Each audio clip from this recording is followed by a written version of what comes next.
네, 오늘 제목은 고린도에서 살아남기라는 제목으로 같이 하나님의 말씀을 나누도록 하겠습니다. 어디에서 살아남기라고 하는 제목은 우리 어린이 책 시리즈로 유명합니다.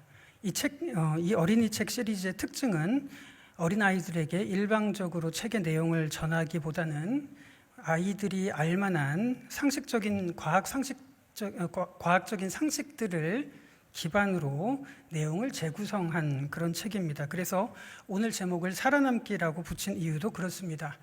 어떤 내용을 여러분들에게 일방적으로 전달하기보다는 우리가 가지고 있는 상식적인 내용들을 재구성해서 본문이 말하고자 하는 진짜 의미에 도달해 보려는 그런 목적을 가지고 있습니다. 제가 이해하는 설교라고 하는 것은 설교자의 견해와 의도를 청중들에게 설득시키고 납득시키기 위해서 성경 구절을 끌어와서 인용하는 것이 아니라 기록된 성경 말씀의 최대한 정확한 의미까지 다가가서 그 말씀이 말하고자 하는 것을 듣는 행위를 저는 설교로 이해하고 있습니다. 그 목적을 위해서 오늘 기록된 본문 말씀을 위해서 우리가 가지고 있는 상식과 역량을 최대한 동원해서 본문은 우리들에게 무엇을 말하고 있는가 하는 그 부분을 한번 같이 귀를 기울이고자 합니다. 오늘 고린도전서 13장은 성경 본문 중에서도 가장 유명한 말씀이라고 생각을 합니다. 아마 크리스찬이 아니어도 이 본문은 누구든지 한 번쯤은 들어봤을 만한 그런 말씀이죠. 그래서 본문을 바탕으로 해서 쓴 찬양만 하더라도 저는 여러 곡이 떠오릅니다. 그만큼 고린도전서 13장은 기독교를 대표하는 본문입니다. 그렇지만 고린도전서 13장이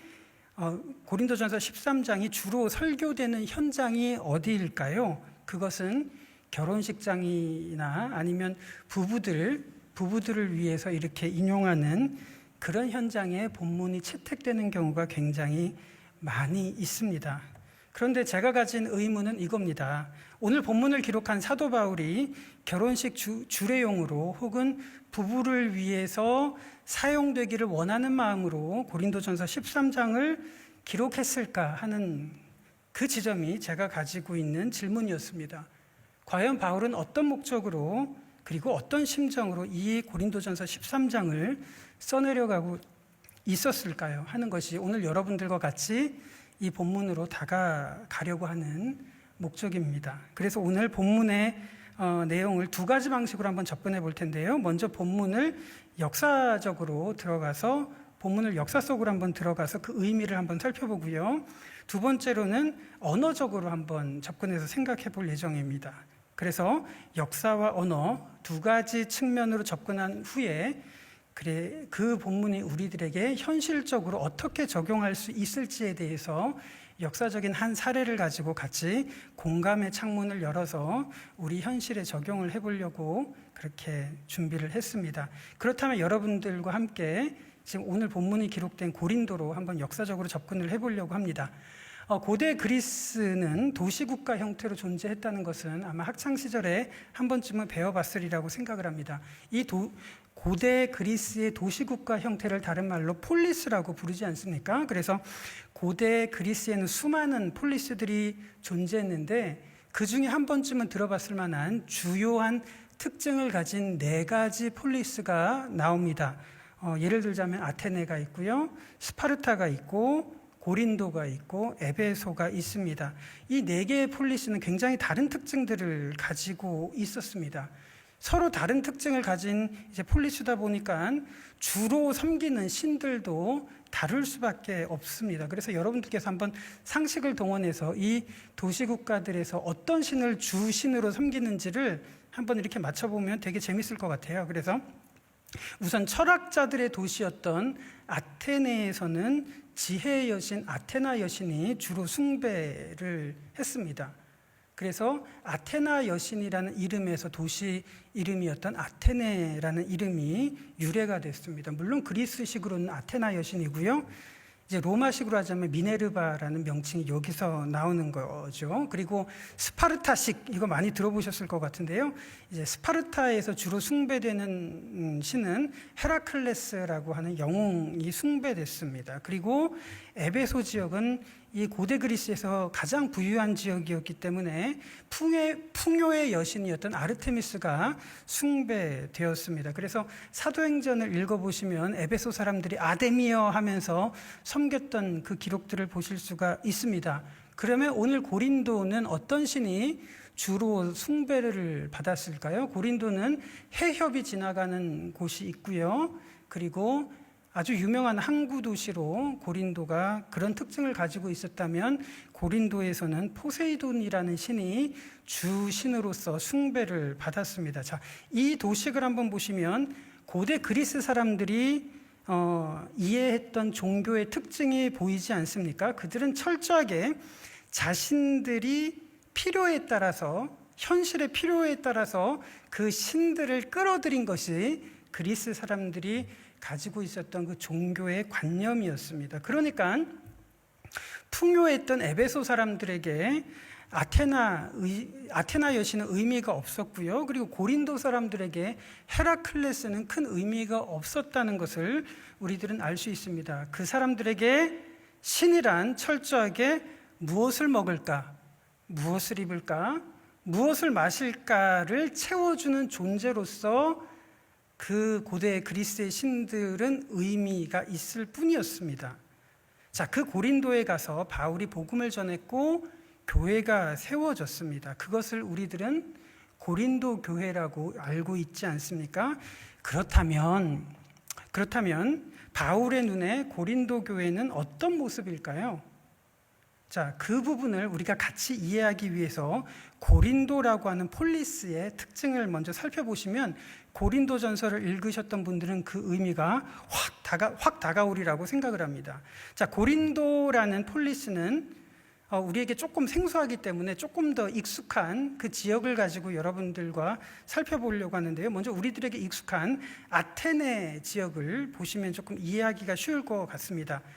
이곳은 우리가 사진으로 많이 보았던 아테네라는 폴리스입니다. 이 폴리스 중앙 높은 언덕에 신전이 세워져 있는데 이 언덕을 아크로폴리스라고 하죠. 그래서 신들이 임재해 있는 장소라고 아테네 사람들은 생각을 했습니다. 그 위에 파르테논 신전이 있어서 이 도시를 내려다보고 있었습니다.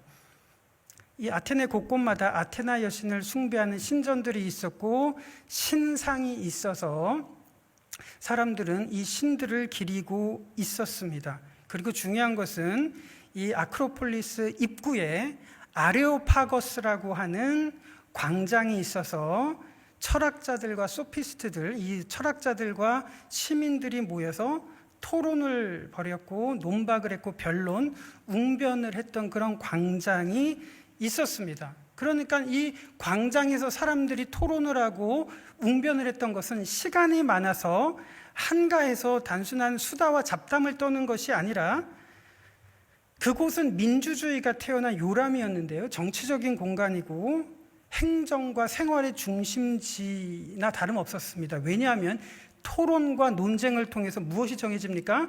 그 도시의 정책이 정해지고 제도가 정해지고 그들이 우선순위로 섬기는 가치가 그런 형태로 정해지기 때문에 그 광장이라고 하는 곳은 굉장히 중요한 중심지였습니다. 그러니까 아테네를 지탱하고 있는 두 지점은 아크로폴리스와 아레오파고스라고 하는 광장이 있었는데 고린도를 이해하는 것도 똑같습니다. 이것이 바로 고린도의 모습인데요. 한번 넘겨주시면 네, 이곳이 이제 지금 유적으로만 남아있는 고린도라고 하는 곳입니다. 저 뒤에 보시면 높은 언덕이 있지 않습니까? 이 언덕이 바로 아크로고린도라고 하는 곳이고요. 이제 아크로폴리스처럼 이 위에 거대한 신전이 있어서 고린도 시내를 내려다보고 있었고요. 지금 앞에서 보시듯이 포세이돈을 섬기는 신전들, 그리고 포세이돈 신상과 포세이돈의 아들이었던 트리톤 같은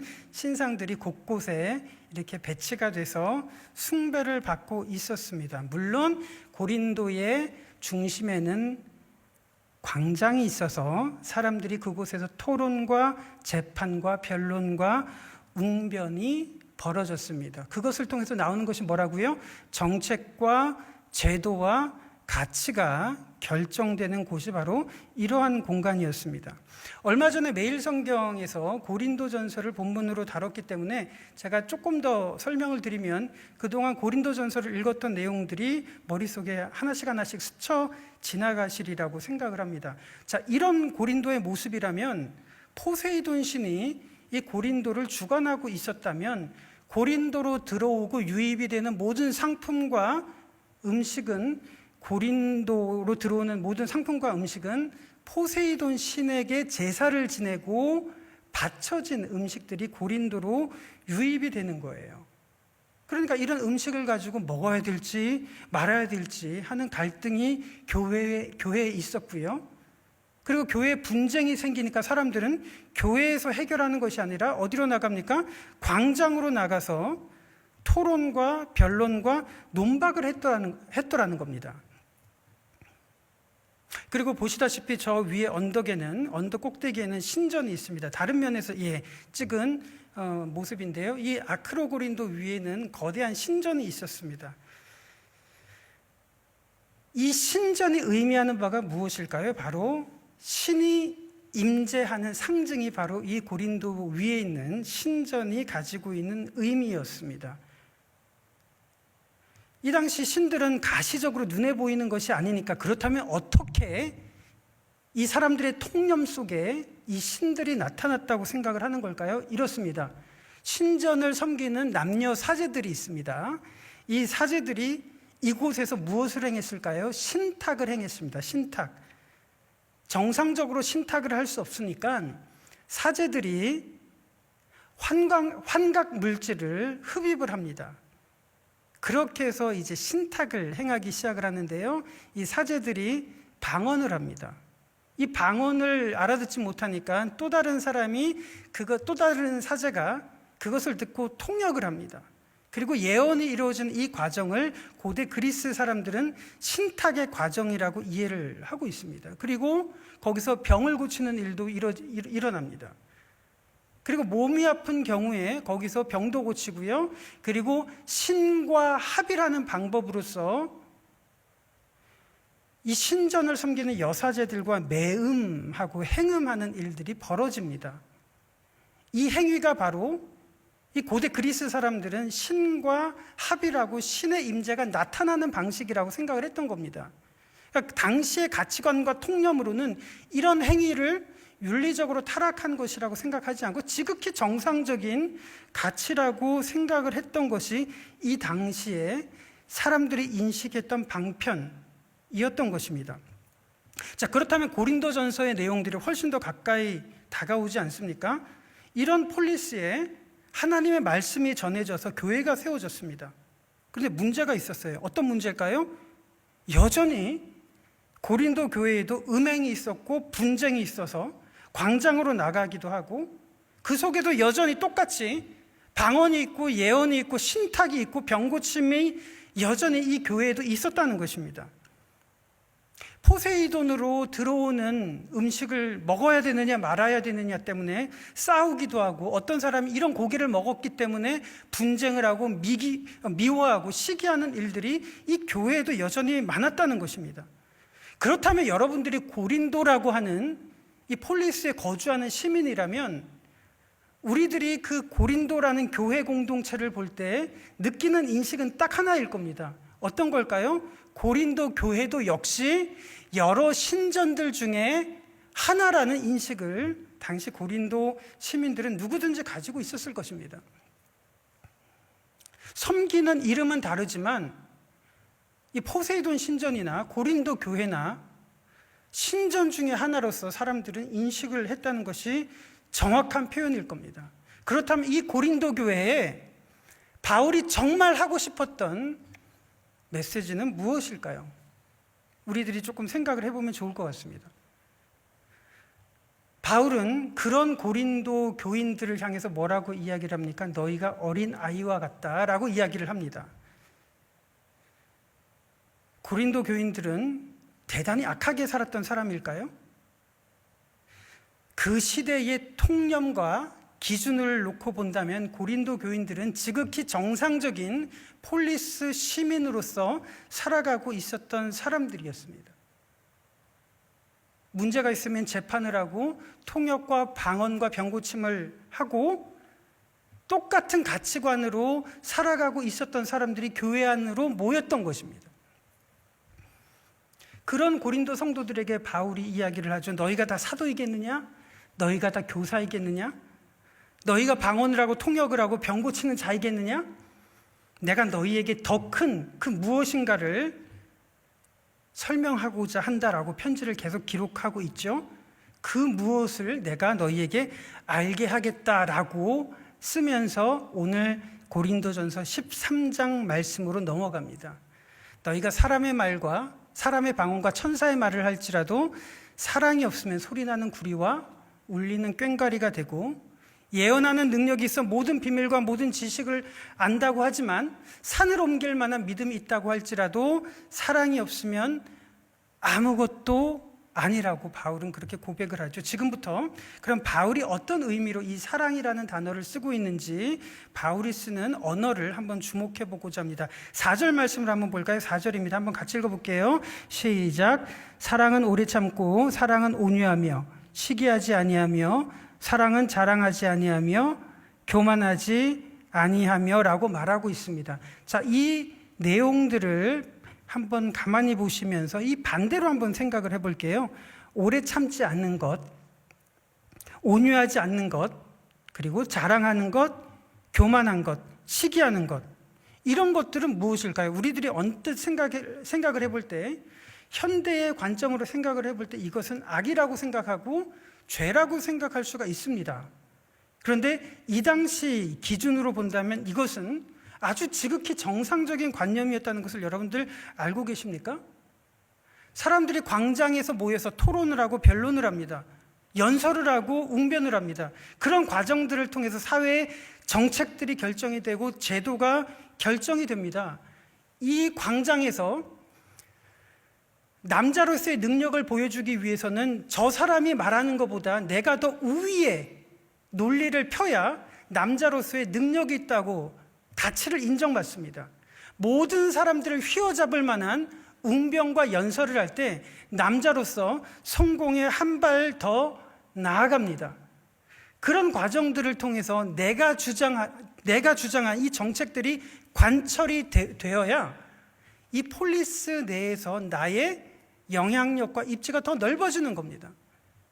그것을 위해서 고린도 사람들은 처세술을 배우고 웅변술을 배우고 수사학을 배우고 변론술을 배우지 않습니까?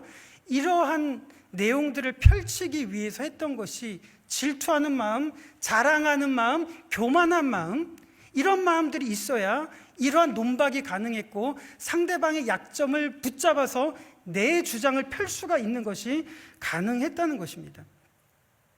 그런데 바울은 4절에서 뭐라고 말합니까? 이 고린도 사람들이 생각하던 덕목과 반대되는 것을 이야기를 하죠. 사랑은 오래 참고 온유하고 시기하지 말아야 되고 자랑하지 말아야 되고 교만하지 말아야 된다라고 사람들이 생각하는 관념과 반대되는 이야기를 하고 있다는 것입니다. 자, 바울은 어떠한 심정으로 이 글을 기록해 나가는 걸까요? 너희들이 사회에서 무능력한 사람이 되라, 이 부분을 말하고 싶었던 걸까요? 그게 아닐 겁니다. 자, 노란색으로 표시한 이 사랑이라고 한 이 단어, 이 부분을 한번 살펴볼 때 여러분들께서도 아시다시피 고대 그리스 사람들이 사랑을 표현을 할 때는 4가지 어휘를 사용을 했습니다. 한번 여기서 보시면 에로스라는 단어가 있고 스토르게, 필리아, 아가페라는 4가지 어휘를 고린도 사람들, 고대 그리스 사람들은 썼습니다. 아시겠지만 에로스는 남녀 간의 사랑, 스토르게는 혈육 가족 간의 사랑을 뜻하는 것이고요. 필리아는 우정, 친구들 간의 사랑을 말하는 것이고, 아가페는 신적인 숭고한 사랑으로 번역을 합니다. 제가 번역이라는 단어를 쓰지 않았습니까? 왜 그럴까요? 고대 그리스 사람들에게 사랑이라는 단어가 없었기 때문입니다. 이 부분 이해가 되실까요? 그 사람들은, 우리들은 사랑이라는 관념 하나를 가지고 있지만 이 사람들은 사랑이라는 단어가 있는 것이 아니라 그 안에 4가지의 관념을 가지고 있었기 때문에 그렇습니다. 그러니까 이 사람들은 4가지를 엄밀하게 분리를 해서 구분을 해서 사용하는데 그것을 우리의 언어로 표현을 할 때 퉁쳐서 사랑, 러브라는 단어를 쓰고 있는 것입니다. 그래서 이런 단어 하나에, 우리 사랑이라는 단어 하나에 그리스 사람들이 생각하는 4가지 관념을 집어넣다 보니까 이것을 다시 번역을 할 때 이 관념들을 구분하거나 아니면 구분 없이 혼돈되게 사용하는 경우가 우리 속에 많이 발생을 하는 것입니다. 이것이 제가 맨 처음에 말씀드렸던 제가 가지고 있었던 문제 제기였습니다. 어떤 책에서 이런 글을 읽어봤어요. 우리나라 사람들이 동물 낙타라는 동물을 봤을 때 표현을 할 수 있는 단어는 하나죠. 하나. 낙타라는 단어 하나입니다. 물론 봉이 1개냐 2개냐에 따라서 단봉 낙타가 있고 쌍봉 낙타가 있지만 결국에는 이 낙타라는 단어 하나입니다. 그런데 아랍 사람들은 단어가 몇 개냐면 36개라는 어휘를 가지고 있는 겁니다. 우리들은 36개가 전부 다 그냥 낙타 하나라는 관념을 가지고 있는데 아랍 사람들에게는 36개의 관념이 있는 거죠. 그래서 철학자들이 말을 할 때 언어는 세계를 창조한다라고 이야기를 합니다. 물론 언어가 물리적인 세계를 창조하는 것은 아니지만 언어를 통해서 인식의 세계가 늘어난다는 것입니다. 그러니까 바울이 고린도전서 13장에서 이렇게 말하는 사랑이라는 단어를 쓸 때 우리들은 그것을 번역해서 사랑이라는 단어를 쓰지만 그리스 사람들은 이미 머릿속에 4가지 관념을 가지고 이것들을 표현하고 있었다는 것을 우리들이 생각을 해볼 필요가 있는 거예요. 그 의미가 에로스인지 필리아인지 스토르기인지 우리들은 뒤죽박죽돼서 이걸 다 하나의 사랑이라고 이야기를 하고 있지만 이 사람들은 엄밀하게 구분해서 이 관념을 사용하고 있었다는 것입니다. 그렇다면 이 고린도전서 13장 오늘날 자주 사용되는 결혼식 주례의 본문으로 혹은 부부 세미나의 단골 본문으로 사용되는 이 현장에서 적절한 용어는 아닐 겁니다. 그렇지 않겠습니까? 왜냐하면 그런 관념이 아니기 때문에 그렇습니다. 바울이 지금 사랑이라는 단어에 표현하고 있는 관념은 인간적인 사랑, 연인 간의 사랑이 아니라 하나님의 숭고한 완전한 신적인 사랑을 표현하고 있는 지금 단어를 사용하고 있는 거죠. 그래서 아가페라고 하는 단어를 고린도전서 13장에서 사용하고 있습니다. 그러면 우리들이 이것을 번역을 할 때 4가지 관념 중에서 언어를 사용하고 있는 것을 우리들은 사랑이라는 단어로 표현을 했는데 이걸 원문에 조금 더 가깝게 가기 위해서 NIV 성경에서는 이것을 러브라고 그냥 사용을 했지만 어떤 성경에서는 신적인 사랑, 신적인 인애라는 단어로서 charity라는 단어로 사용하기도 했습니다. 조금 더 그리스 사람들의 관념으로 다가가려고 노력을 했던 그런 흔적들이 있는 거죠. 자, 그러면 고린도전서를 한번 역사적으로 살펴보고 언어적으로 한번 살펴봤다면 바울이 고린도전서 13장을 통해서 드러내려고 했던 진심이 조금 더 다가오리라고 생각을 합니다. 아까 아크로고린도라는 그 신전에서 사제들이 어떻게 일을 했었고 신들이 어떻게 자신을 드러냈는지 말씀을 드렸습니다.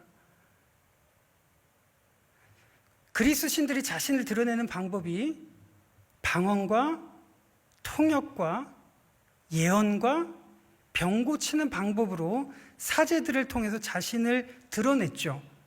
그러한 마음으로 사도 바울은 고린도 교인들에게 쓰고 있는 내용이 고린도전서 13장의 내용이라는 것입니다. 이것이 어떤 의미일까요?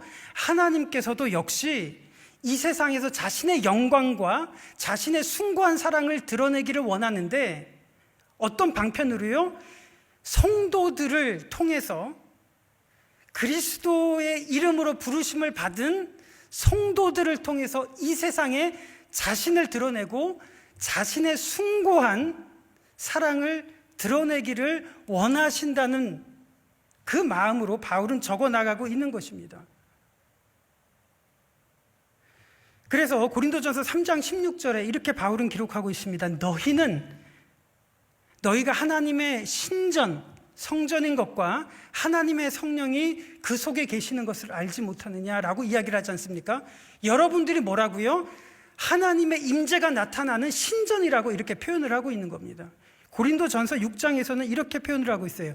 너희 몸은 너희가 하나님께로부터 받은 바 너희 가운데 계신 신전, 성령의 전인 줄을 알지 못하느냐?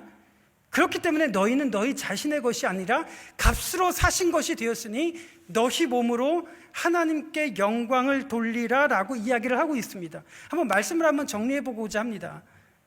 사도 바울이 고린도 교인들을 봤을 때 어떤 느낌이었냐면 고린도 시민들과 구별되지 않는 모습으로 그냥 신전들 중에 하나일 뿐으로 이렇게 사람들은 보고 있었는데 사도 바울이 고린도 교인들을 통해서 그토록 강조하고 싶었던 것이 무엇일까요?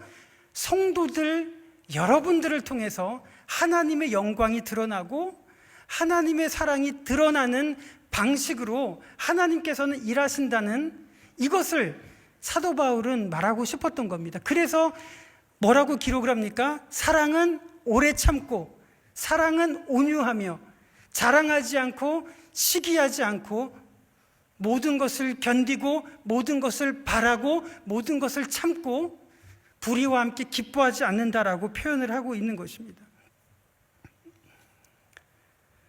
오늘 제목을 고린도에서 살아남기라고 정했습니다. 그럼 오늘 고린도전서 13장을 우리들이 생각을 해보면서 고린도 교회가 고린도라고 하는 도시 속에서 살아남을 수 있는 유일한 방법이 무엇인지 우리들은 느끼실 수 있을 겁니다. 그 방법은 어떤 방법일까요? 하나님의 사랑을 우리를 통해서 표현하는 방법으로 그 속에서 살아남을 수 있을 것입니다. 이 부분을 마지막으로 여러분들과 구체적으로 살펴보기 위해서 공감의 창문을 열고 한번 로마 시대로 들어가려고 하는데요. 자, 로마 시대에는 여러분들께서도 아시다시피 로마 시대의 로마 교회가 수많은 박해와 차별 속에서 이 로마 제국 내에서 살아남는 방법이 무엇일까라고 한번 저는 생각을 해봤습니다. 핍박을 받는 초대 교회가 그리스도인들이 로마 제국 내에서 살아남을 수 있는 방법이 무엇일까? 제가 예전에 생각할 때 가장 효과적인 방법은 이거라고 생각을 했습니다. 최고의 권력자인 로마 황제가 기독교인이 되면 모든 것은 끝난다라고 생각을 했습니다. 황제가 예수님을 믿는다면 물이 바다를 덮음같이 로마 제국 내에 하나님의 영광이 가득할 거라고 저는 생각을 했습니다. 이것만큼 효과적이고 이것만큼 탁월한 방법은 저는 없을 거라고 생각을 했습니다. 그러면서 역사를 찾아보기 시작을 했습니다.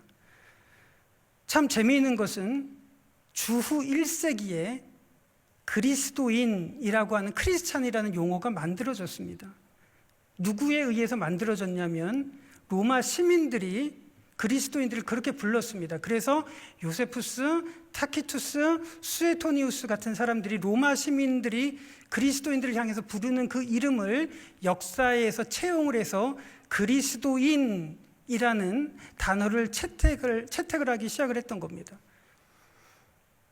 그래서 로마 시민들이 가지고 있었던 그리스도인 하면 거짓말하지 않고 도둑질하지 않고 뇌물을 바치지 않고 탐욕을 일삼지 않는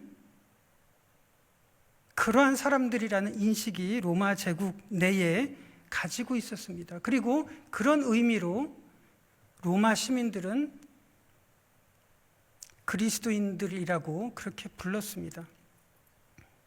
그들은 로마의 법을 따르기보다 훨씬 더 높은 숭고한 가치를 따르는 사람들이라는 그런 인식들이 핍박을 받고 박해를 받는 그 속에 그런 인식들이 자리 잡기 시작을 했습니다.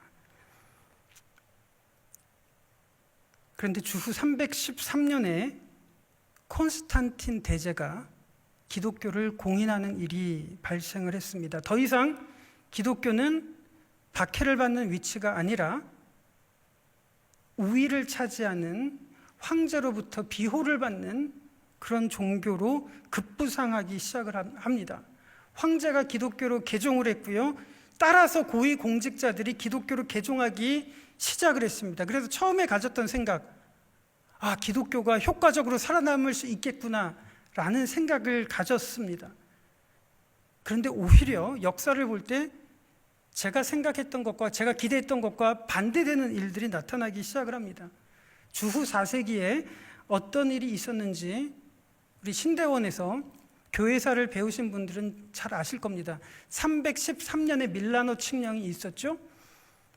그리고 기독교는 박해받는 종교에서 황제의 보호를 받는, 세금을 면제받는 온갖 특권을 누리는 종교로 급부상을 합니다. 325년에 니케아 종교회의를 통해서 삼위일체 교리가 확립이 됩니다.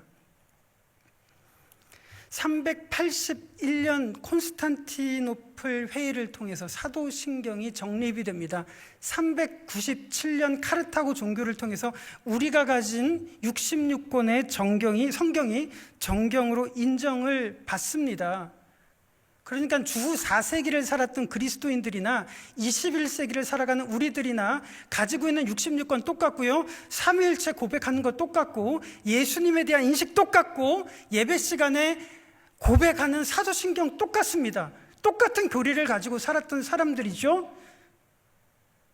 그런데 놀라운 반전이 일어나는 겁니다. 313년 밀라노 칙령에 의해서 기독교가 공인된 이후에 321년에 태양을 섬기던 이 날을 기념해서 일요일 썬데이라는 공식 공휴일이 생기기 시작하는 것이, 이게 바로 주일이 그렇게 생기기 시작을 하는 것입니다. 336년에 고대 그리스 로마에서 섬기던 그 달력을 통해서 12월 25일 태양을 숭배하던 축제일을 통해서 성탄절이 자리 잡기 시작을 합니다.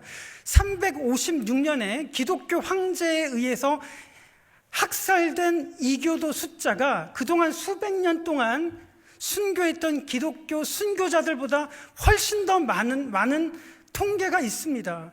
이거에 대해서 우리들이 어떻게 표현할 수 있겠습니까? 그들은 우리와 똑같은 신앙을 가진 사람들이었는데 성경에서 말하는 하나님의 숭고한 사랑, 이것은 교리에만 국한이 되어 있는 것이고 예배 시간의 고백으로 입으로만 국한된 그런 표현에 지나지 않을 것입니다. 오늘날 21세기를 살아가는 우리들에게 교회가 살아남을 수 있는 방법도 마찬가지라고 저는 믿습니다. 지난주 설교를 기억하십니까? 예수님께서 산상수훈을 하셨습니다. 놀라운 신약 성경의 아주 꽃과 같은 마태복음 5장, 6장, 7장의 그 놀라운 가르침을 산 위에서 하셨습니다. 그런데 예수님께서는 산 위에 계셨던 것이 아니고 산 아래에 머물렀습니다. 변화산에서 있었던 일을 우리들은 기억할 겁니다. 그때 제자들이 뭐라고 이야기를 했냐면, 주여 여기가 좋사오니 여기서 머물기를 원합니다 라고 이야기를 할 때 예수님께서는 산 아래로 내려갈 것을 명하셨습니다. 마찬가지로 예수님께서는 산상수훈을 말씀을 하시고 즉시 산 아래로 내려오셨습니다. 그리고 하셨던 일이 세 가지가 있죠. 나병 환자를 고치셨습니다. 이방인의 하인을 고치셨습니다. 사회적으로 차별받고 열등하다고 여기는 한 여인을, 베드로의 장모를 고쳐주셨습니다. 예수님께서 하셨던 일은 산 위에 머무는 것이 아니라 산 아래로 내려가셔서 사회적인 통념으로 봤을 때 부정하다고 여겨지는 이런 사람들에게 찾아가서 그들의 손을 잡아 일으키시고 그들의 부정함을 예수님께서 몸소 대신 짊어지셨습니다. 그리고 그들과 함께 하셔서 그들로부터 수종을 받으셨던 기록이 마태복음 8장에 나옵니다. 21세기 교회가 어떻게 해야 되는지 선명하게 드러나리라고 생각을 합니다. 교회라고 하는 산에 우리들이 모여있기보다 산 아래로 내려가서 나병 환자와 여인들과 이방인들에게 다가가서 오래 참고 온유하고 시기하지 않고 자랑하지 않는, 불의와 함께 기뻐하지 않는, 모든 것을 견디고 모든 것을 바라고 모든 것을 참는 방식으로 함께하는 모습을 통해서 하나님의 숭고한 사랑이 그렇게 나타날 수 있다고 생각을 합니다. 에드워드 기번이라고 하는 아주 유명한 로마 역사학자가 있었습니다. 박해받던 기독교 시절에 아무리 많이 잡아도 기독교인들의 인구가 5%가 안 된다고 이야기를 합니다. 그래서 보통 1%, 2% 정도의 비율에 불과했다라고 이야기를 합니다. 박해받던 시절에 그리스도인들의 비율이 그 정도밖에 안 됐다는 거죠. 어떻게 하나님의 사랑이 드러났을까요? 아까 말씀드린 그리스도인 이 단어 한 단어에 포함이 되어 있습니다. 그들은 결코 거짓말하지 않았고 결코 도둑질하지 않았으며 뇌물을 주고받지 않았고 탐욕하지 않았던, 자기의 유익을 굳지 않았던 그런 방식을 통해서 모진 시간들을 견뎌냈었던 것을 우리들이 기억할 필요가 있습니다. 오늘 저희들은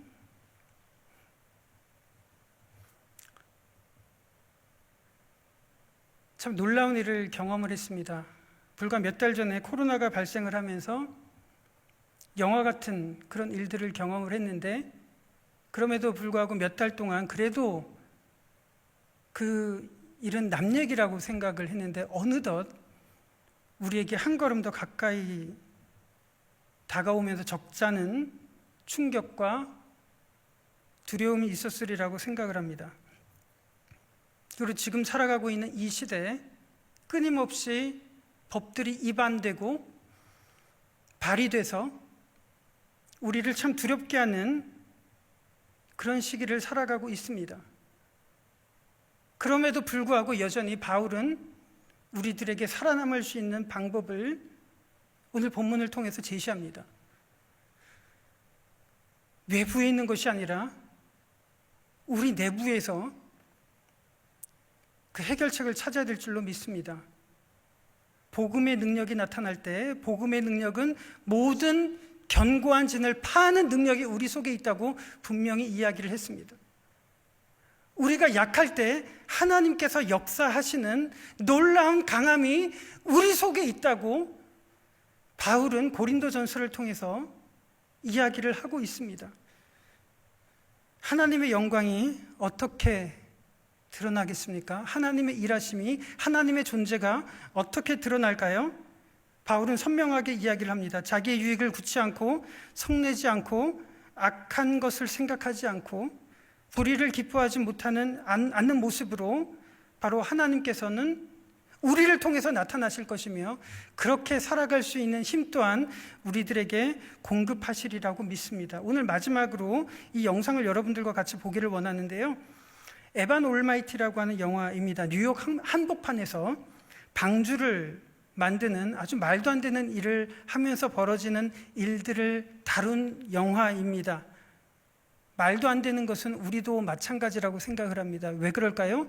이 4차 산업의 혁명의 시대를 살아가고 있는 이 21세기에 삼국시대보다도 더 이전에 기록된 고대 문헌을 믿고 거기에 인생을 걸고 있는 말도 안 되는 우리들에게 적잖은 위로를 주는 이 대사가 나오기 때문입니다. 이 내용을 한번 살펴보면서 오늘 말씀을 마치고자 합니다. 이 내용 잠깐 틀어주시죠.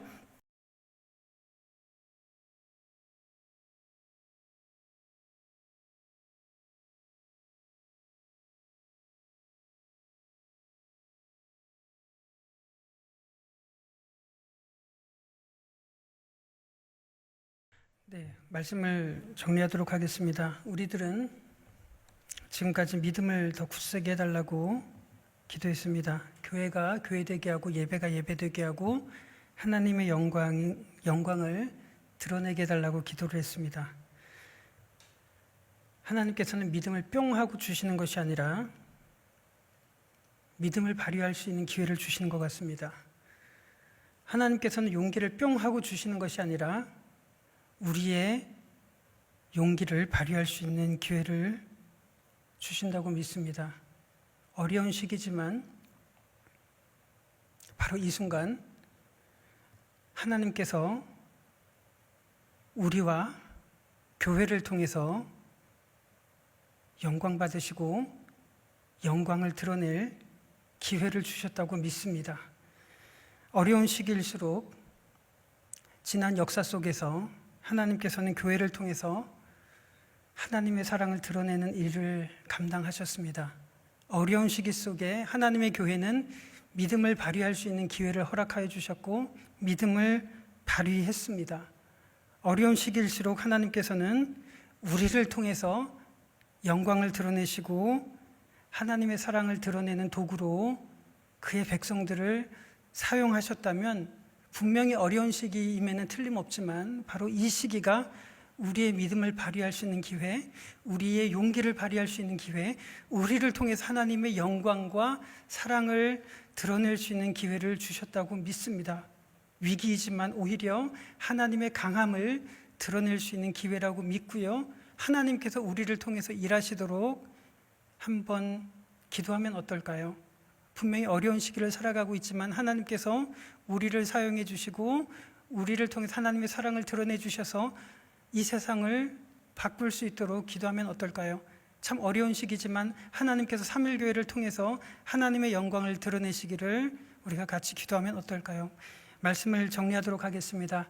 우리 이 시간에 어려운 시기가 하나님의 일하시는 기회가 될 수 있도록 같이 기도하기를 원합니다. 우리를 통해서 하나님께서 일하시고 하나님께서 드러내시는 그 기회가 될 수 있도록 우리가 소망을 가지고 한번 우리가 가지고 있는 기도의 제목들 하나님 앞에 올리고요. 우리 교회를 붙잡아 달라고 지금도 어려움에 있는 많은 성도들, 온라인으로 예배를 드리는 분들 믿음을 발휘할 수 있게 해달라고요. 한번 같이 기도하도록 하겠습니다. 다 같이 기도하고요. 우리가 가지고 있는 개인적인 기도 제목들 하나님 앞에 아리도록 하겠습니다. 기도하겠습니다.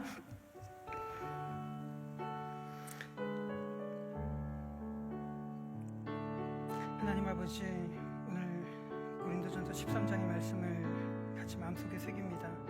하나님, 바울이 우리들에게 주는